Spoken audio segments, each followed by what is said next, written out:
Doctor Faisal سلطان focal person وزیر اعظم برائے corona virus ہمارے ساتھ موجود ہیں۔ ڈاکٹر صاحب بہت شکریہ۔ ڈاکٹر صاحب ظاہر ہے پاکستان میں معیشت کھلنا شروع ہو گئی ہے، دنیا بھر میں پہلے پیک کیا، فلیٹ ہوئی کرو، اس کے بعد وہ کہہ رہے ہیں کہ ہم کھولنے جا رہے ہیں، antibodies test, corona test سب کر رہے ہیں۔ 15 مئی کو وزیر اعظم اب کہہ رہے ہیں کہ ہو سکتا ہے کہ بہت زیادہ کیسز سامنے آئیں۔ جب پہلے توقعات سے کم آئے ہیں، معیشت کھول دی ہے، تو توقعات کے مطابق آئیں گے، زیادہ آئیں گے؟ کس طریقے سے وزیر اعظم اس ساری کی ساری صورتحال کو دیکھ رہے ہیں؟ دیکھیے، جہاں تک دو چیزیں ہیں نا، ایک آپ کے جو ایکچوئل اعداد و شمار ہیں، جو سٹیٹسٹکس ہیں، جو گزشتہ کچھ ہفتوں کے ہیں، ان کو تو واضح طور پہ انالائز کیا جا سکتا ہے، اور اس میں کلیئرلی کرو میں افیکٹ آیا تھا، فلیٹننگ آئی تھی۔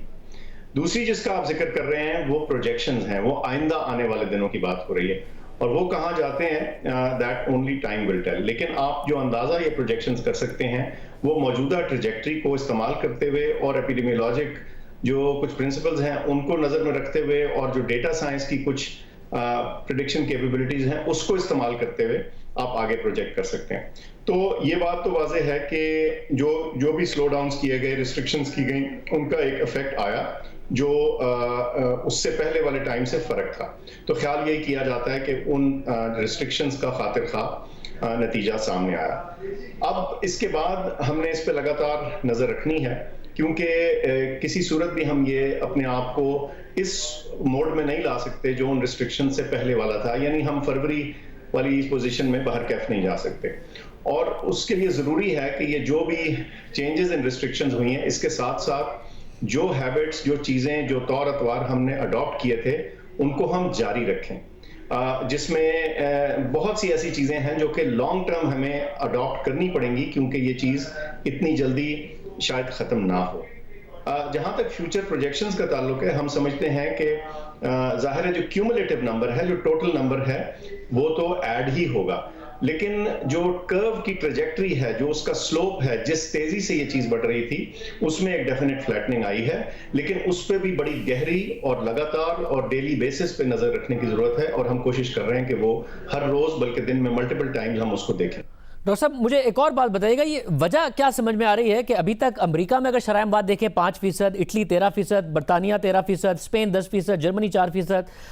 بھارت بھی 3.5%، پاکستان کی ابھی تک شرح اموات کم ہے، اس میں اضافہ ضرور ہوا ہے بٹ 2.1%۔ شرح اموات کم ہونے کی وجہ آپ کو ابھی تک کیا سمجھ میں آئی ہے؟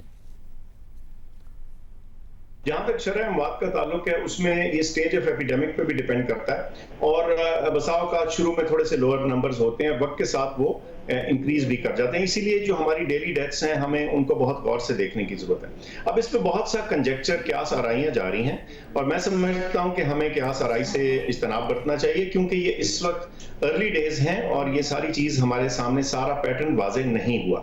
اور اس کو واضح ہونے میں شاید چند دن لگ جائیں۔ لیکن جو پلازیبل ایکسپلینیشنز لوگ دیتے ہیں، دیکھیے کسی بھی انٹریکشن میں جو ہوسٹ ہوتا ہے، یعنی جو مریض ہے، جو پاپولیشن ہے، جو پیتھوجن ہے یعنی جو وائرس ہے، اور جو انوائرمنٹ ہے، ان تینوں کا آپس میں انٹرپلے ہوتا ہے، تو ممکن ہے کوئی ایسا فیکٹر ہو جو اس میں اثر انداز ہو رہا ہو، لیکن اس میں اسٹرانگلی ارج کروں گا کہ کسی قسم کی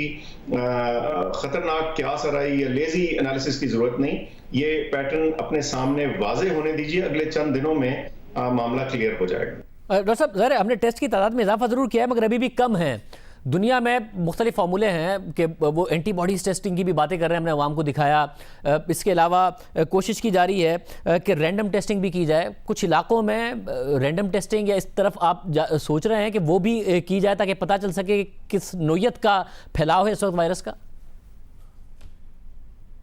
سب سے پہلے تو ہم کانٹیکٹ ٹریسنگ پہ بہت زور دے رہے ہیں،